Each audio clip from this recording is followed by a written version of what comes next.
होता है जब हम डिवोटी होते हैं, तो जब ये प्रैक्टिस करते हैं कि डिवाइन बाबूजी महाराज हमारी हो,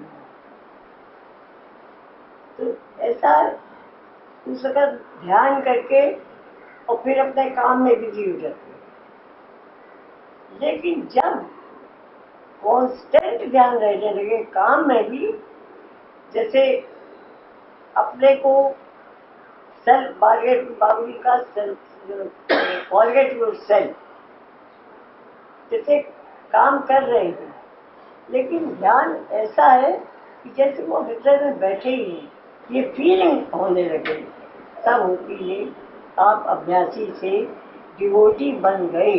అభ్యాసి అంటే మామూలుగా మనం మనసులో బాబూజీ ఉన్నారు అనుకుంటాము, కానీ డివోటీ అంటే మన బాబూజీ గారు మనలో ఉన్నారు అనే ఫీలింగ్ తలుచుకొని ఆ ఫీల్ అయ్యి మామూలుగా అన్ని పనులు చేసుకుంటూ ఉంటాము.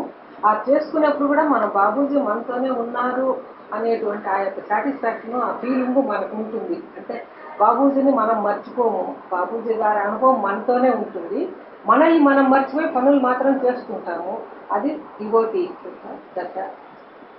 और जब डिवोटी बन जाते हैं तब भक्ति शुरू होती है।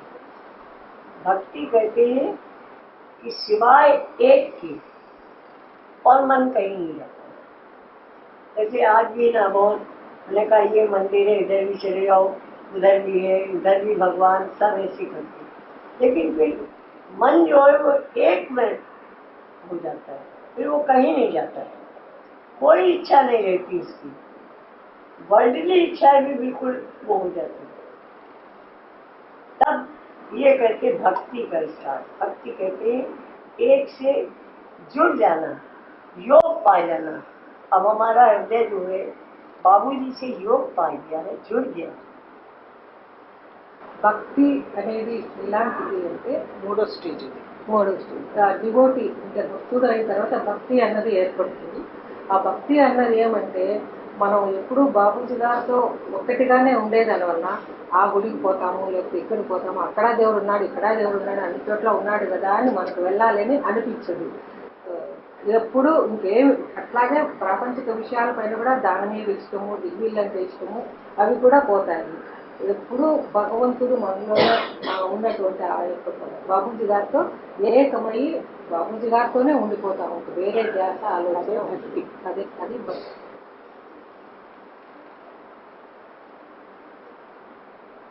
24 घंटे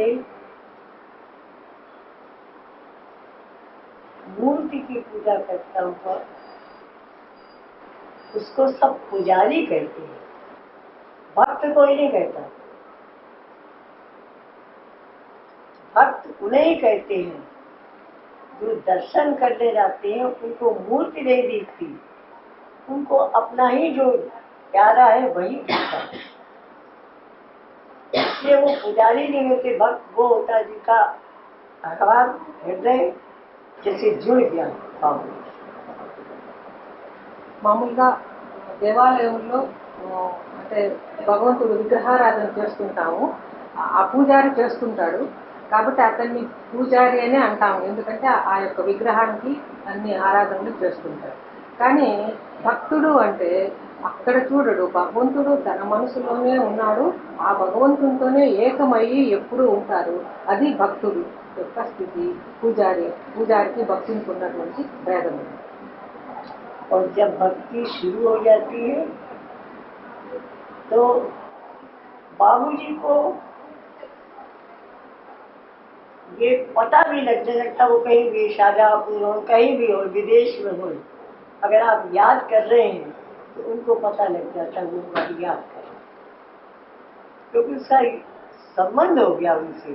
तो जब भी वो याद करेगा तो कहीं ना कहीं उनको, उन्होंने कई बार लिखा, मुझे बहुत याद आता है, कभी कभी ऐसा होता है कि मैं तुम्हारे पास चला हूँ, तो जो सब याद करके हमें लगता है कि ये जब ये कंडीशन होती है तब भक्ति जब शुरू होती है, तब से जो आप याद करोगी उनको पता है। భక్తుడు ఎప్పుడు భక్తి స్టేజ్ వచ్చినప్పుడు ఆ భక్తునిలో అంటే బాబూజీ గారితోనే ఏకమై ఉండేదానివల్ల, బాబూజీ గారితోనే కనెక్షన్ ఉండేదానివల్ల వెంటనే బాబూజీ గారికి తెలుస్తుంది వీళ్ళు మనల్ని కలుపుకుంటున్నారు, మనతో ఉన్నారు అని. వెంటనే ఆయనకి మెసేజ్ అందుతున్నారు. వీళ్ళు ఎక్కడున్నా అంటే ఏ దేశం వేరే దేశం కానీ ఎంత దూరంలో ఉన్నా కూడా ఎక్కడున్నా వీళ్ళు నన్ను తలుచుకుంటున్నారు, నాతోనే ఉన్నారు అని అప్పుడు బాబూజీ గారికి वार्ता मैसेज आती है। जैसे हम लोग हैं, जब ट्रांसमिशन होता है, जैसे कोई फंक्शन में भी नहीं पहुंच पाता और ट्रांसमिशन देते हैं, तो ये सोच के हम देते जो भी अभ्यासी जहाँ भी बाबूजी को याद करता हूँ ट्रांसमिशन उसको जरूर।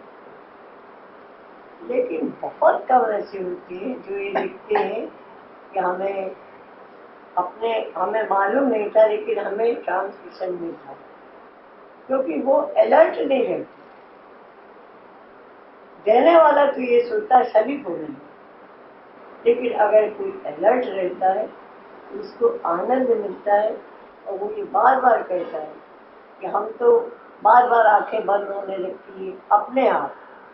तो ये चीज़ हम अगर अभ्यासी में पैदा हो जाए तब हर का సంబంధం అవుతుంది.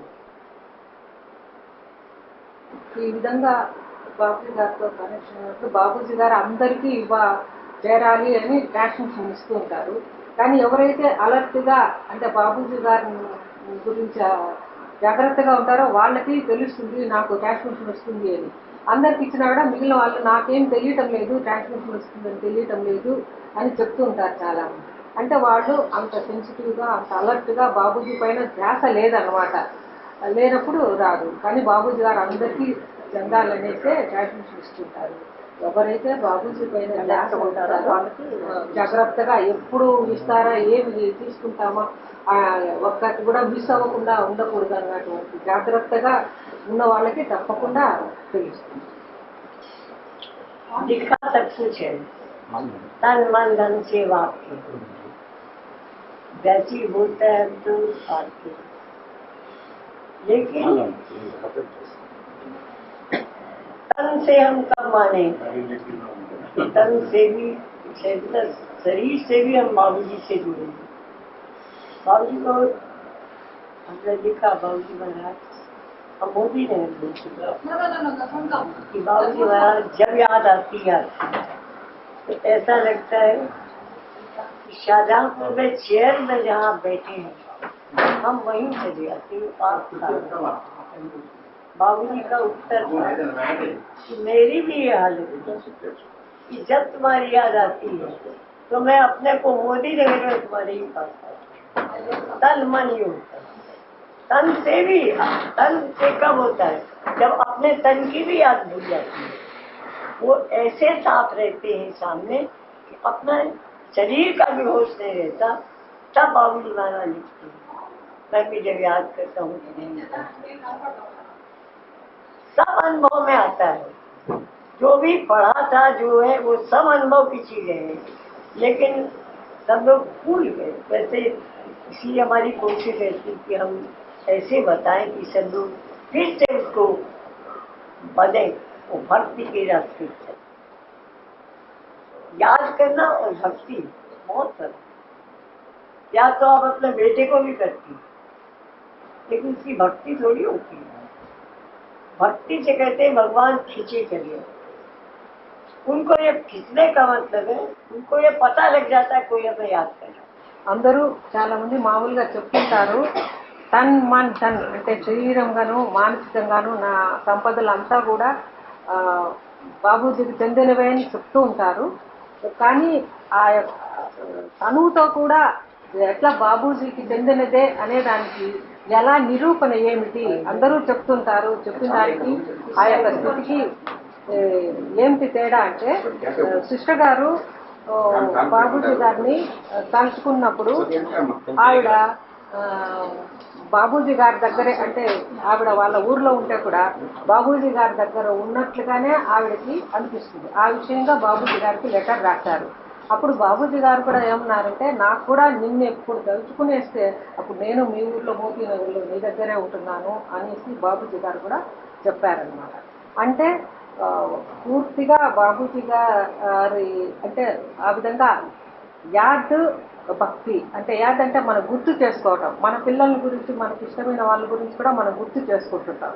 అది కాదు ఈ యొక్క గుర్తు చేసుకోవటము, ఈ యొక్క భక్తి అనేదానికి ఏమి తేడా అంటే మనము మన శరీరాన్ని కూడా మర్చిపోయి మనము బాబూజీ గారు తప్ప ఇంకేమి గుర్తు ఉండకుండా ఉన్నప్పుడు మన శరీరం కూడా బాబూజీ గారి దగ్గరికే వెళ్తుంది.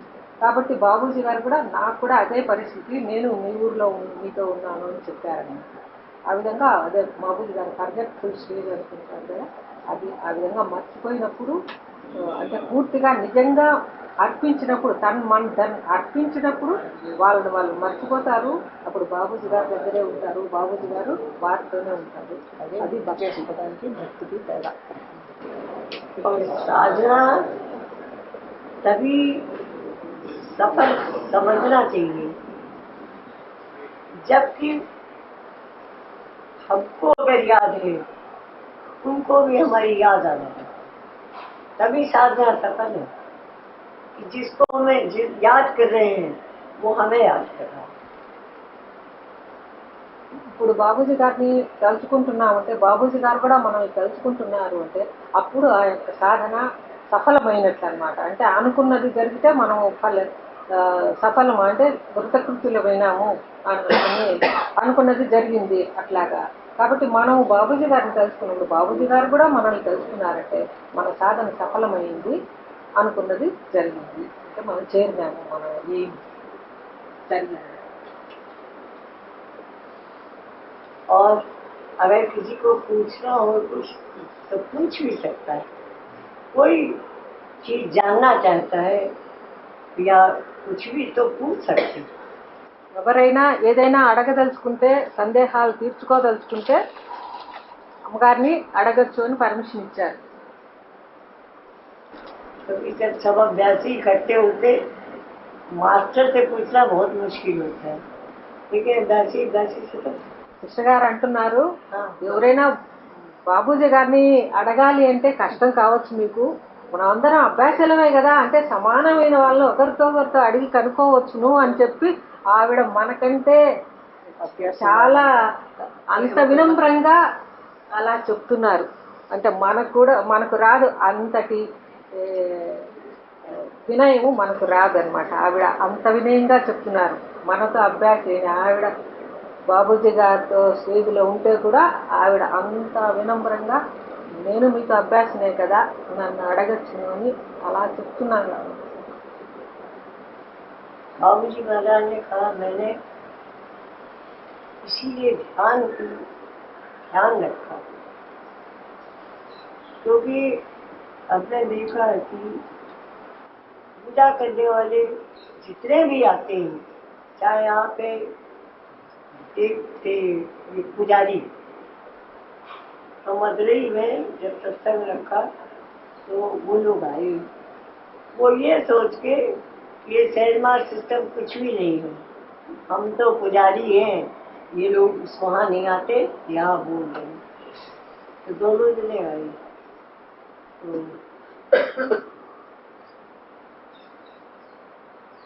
बोले कि हम शाम को आपकी साधना देखेंगे, सिटिंग रहेगी. बाबूजी का अच्छा सवेरे आना, हमसे बोले तुमसे पूजा करा देना. हमने कहा अच्छा. तो जो बड़ा भाई था वो तो नहीं बैठा, छोटे भाई को उसने बैठाला. तो बैठाला तो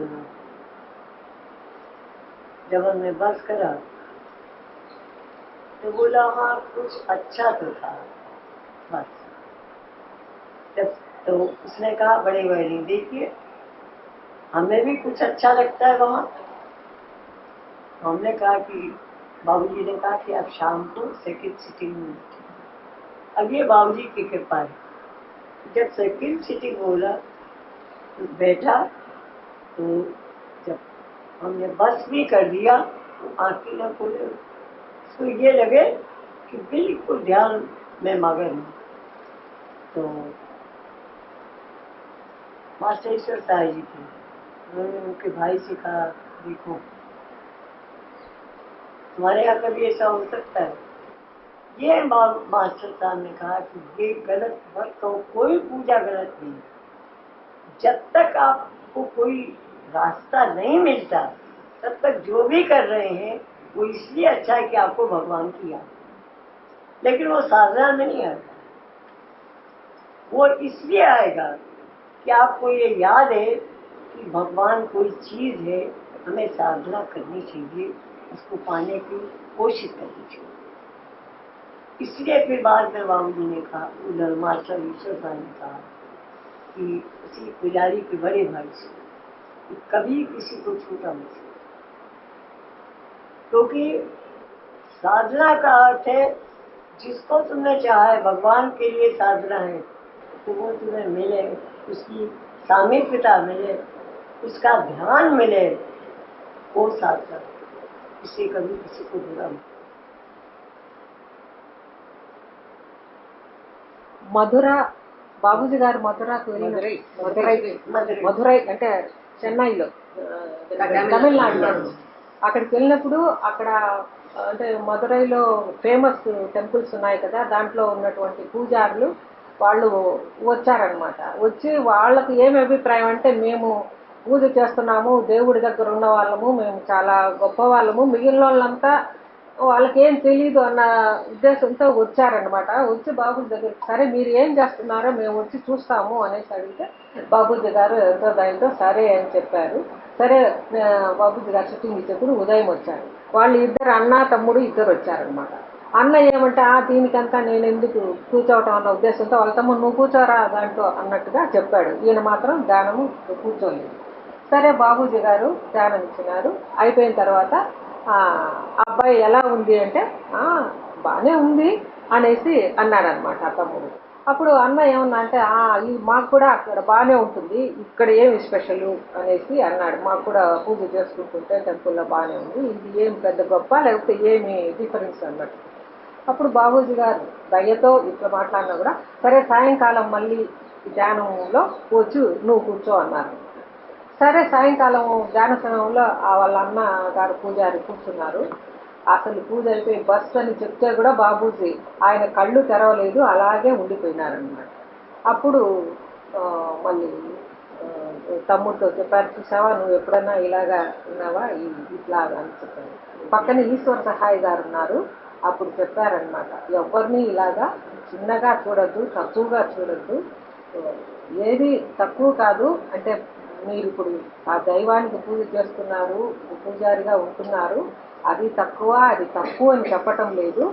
ఎందుకంటే దేవుడు ఉన్నాడు, ఆయనకి మనం అభ్యాసం చేయాలి, ఆయన్ని చేరాలనేటువంటి ఆ యొక్క మీకు ధ్యాస ఉంటుంది కాబట్టి ఆ ధ్యాస ఉండటం మంచిదే. అలా చేస్తుంటే భగవంతుడు తప్పకుండా సరైన దారి చూపిస్తాడు. మీకు ఆ దారి దొరకనంత వరకు ఏది చేస్తున్నా భగవంతుడు ఉన్నాడు, దాన్ని చెయ్యాలనేటువంటి ఒక అభిప్రాయం ఉంటుంది కాబట్టి అది చేరేంత వరకు, మంచి మార్గము చేరేంత వరకు అన్నీ మంచిదే కాబట్టి అని చెప్పారన్నమాట.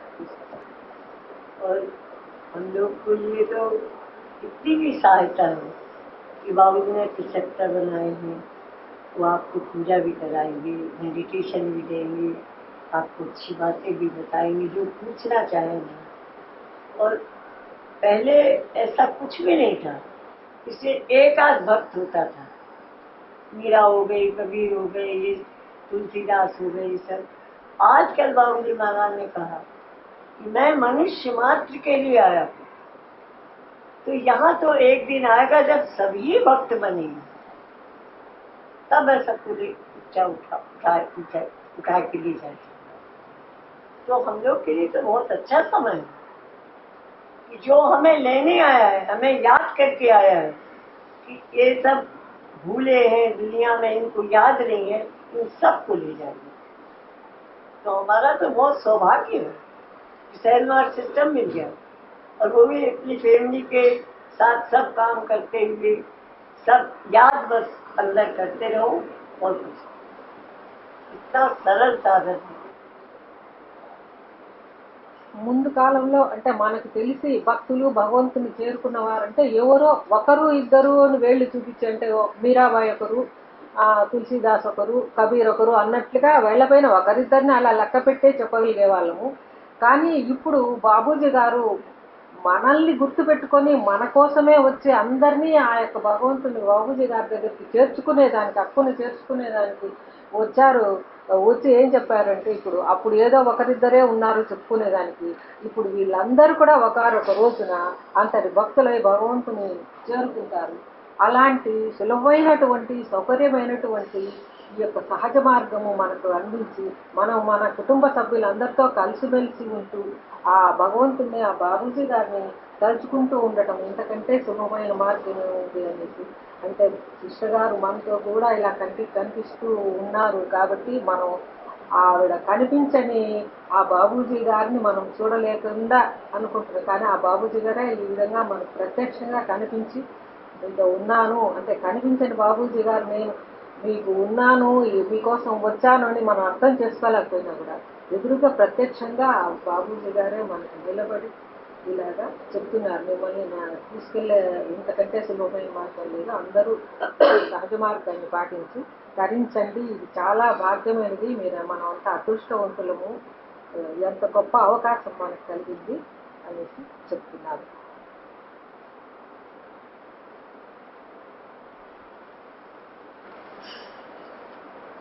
बहुत सरल है कि बस जैसे सवेरे उठे अगर हम सोच लें कि बाबूजी का राज पूरा दिन हमारा आपकी खुशी के लिए जो भी शरीर से जो भी होगा सब आपकी खुशी के लिए ये करके आप अपना काम शुरू करें। बीच बीच में जैसे कभी कभी ना खाना बनाते में भी एकदम हाथ रुकते बाबूजी को जैसे सामने बार बार ऐसे सोचने से कि पूरा दिन जो है उसका काम आपको नहीं लगता लेकिन ध्यान का आनंद आपको ये नहीं लगेगा। जैसे बाबूजी महाराज ने कहा लोग कहते कर्म बंधन से छूटना मुश्किल, तो जब कर्म बंधन से बंधे तो उसका भोग भी बंधन में आए, भोग कर्म बंधन, लेकिन इस तरह से करने से कर्म बंधन से छूट जाए। जब हमने सोच लिया और उसको लेकिन याद भी रखे दिन में बार बार नहीं बुद्धि जो कुछ हो रहा है खाना है या ऑफिस का काम है उनकी खुशी के लिए वो खुश है बस उनके लिए कर रहे हैं, इस भाव से करने से कर्म बंधन से बहुत जल्दी छूट जाए। सहजनाथ सिस्टम सहज है और सरल बहुत, और कम करो और ज्यादा फल ले सकते। మనము ఉదయమే నిద్ర లేస్తూనే మనము దేనికి లేచాము, అసలు మనకు ఈ దినము ఏమిటి అంటే బాబూజీ గారి కోసమే మన ఈ రోజంతా కూడా బాబూజీ గారి కోసమే ప్రతి ఈ దినము అనేసి ఆయన కోసం ఆయన సంతోషం కోసం అంటే ఆయన మార్గములో ఆయన ఏ విధంగా చేస్తే మంచిగా ఉంటుందని చెప్పారో మనకు ఆ విధంగా చేస్తూ ఉంటే మనకు బాబూజీ గారే గుర్తుంటారనమాట. అట్లాగా పని చేసేప్పుడు నేను ఏదో చేస్తున్నాను అంటే ఇంట్లో పని కానీ ఆఫీస్ పని కానీ ఏదైనా చేస్తున్నానంటే ఏదో చేస్తున్నాను అనుకోకుండా బాబూజీ గారు అక్కడ ఉన్నారు, బాబూజీ గారు అక్కడ ఎదురుగా ఉన్నారంటే మనం తప్పు చేయకుండా కరెక్ట్గా చేస్తాము. ఆయన కోసము ఆయన మొహంలో సంతోషం కోసము ఆయన మనం ఇట్లా చేశాడే ఇట్లా తప్పు చేస్తున్నాడనే భావన ఆయనకు కలగకుండా మనం కరెక్ట్గా చేస్తామా బాబూజీ గారు సంతోషపడుతున్నారా అని మనకు మన ఎదురుగా బాబూజీ గారు ప్రత్యక్షంగా ఉన్నట్టుగానే ఆయన మొహం చూసి ఆహా మనం కరెక్ట్గా చేస్తున్నామా బాబూజీ ఏమైనా ఉంటే మీరు కరెక్ట్గా చెయ్యండి, మీరు ఎలా ఉంటారో అలా నన్ను తీర్చిదిద్దండి ఈ పనులు అనేసి ఆయన్ను చూసుకుంటూనే వర్క్ చేస్తుంటే మనకు పని చేస్తున్నామనే భారం కానీ ఏమీ అనిపించదు. బాబూజీ గారు ఒకరే మనకు గుర్తుంటారు. ఈ విధంగా మనం చేసే పని కర్మ బంధనం అంటే కర్మ మనల్ని బంధించేది లేకుండా సులభంగా సునాయాసంగా ఆ కర్మ బంధనం నుంచి విముక్తి అయిపోతాము. మనకెప్పుడు బాబూజీ గారే సమక్షంలో ఉంటారు. కాబట్టి ఈ సహజ మార్గము అనేది చాలా సహజమైనదంటే అంత స్వతహాగా సహజంగా దానంతటదే వస్తుంది. మనం ప్రయత్నించి కష్టపడి ఈ క్లిష్టంగా చేసేదే కాదు, అది న్యాచురల్ అన్నమాట. ఎట్లయితే గాలి పీల్చుకుంటామో అట్లా, అంటే సహజంగా ఉంటుంది. తర్వాత సరళంగా కూడా ఉంది, అంటే క్లిష్టమైనది కూడా కాదు, చాలా ఆ, సులభమైనది. కాబట్టి ఇందులో మనం చేయాల్సింది చాలా తక్కువ కానీ ఈ తక్కువ చేస్తే కూడా మనకు అనంతమైనటువంటి బాబూజీ గారు దొరుకుతున్నారనమాట. చేసేది కొంచెమే కానీ మనకు దొరికేది అనంతమైన బాబూజీ గారు. చేసేది కొంచెం అంటే ఆయన మనకు ఉన్నారు, ఆయన కోసం మనం ఉన్నాము, ఆయన మొహం సంతోషంగా ఉందా, మనం చేస్తున్నామే, సరిగ్గా చేస్తున్నామా, ఆయన బాగలేదు అంటే మనకు బాగలేదు, ఆయనకు బాగుంది అంటే మనకు ఆయన కోసమే అట్లా మంచిగా చేశామంటే, ఆ కొంచెము మనం చేసినామంటే ఆయన, అప్పుడు మనకు అనంతమైన బాబూజీ గారు మనతో కూడా ఉండి మనల్ని నడిపిస్తుంటారు. మనకి ఇంకేమి గుర్తుండదు, ఆయన తప్ప ఆయనే గుర్తు, ఆయనే కళ్ళల్లో కనిపించాలి.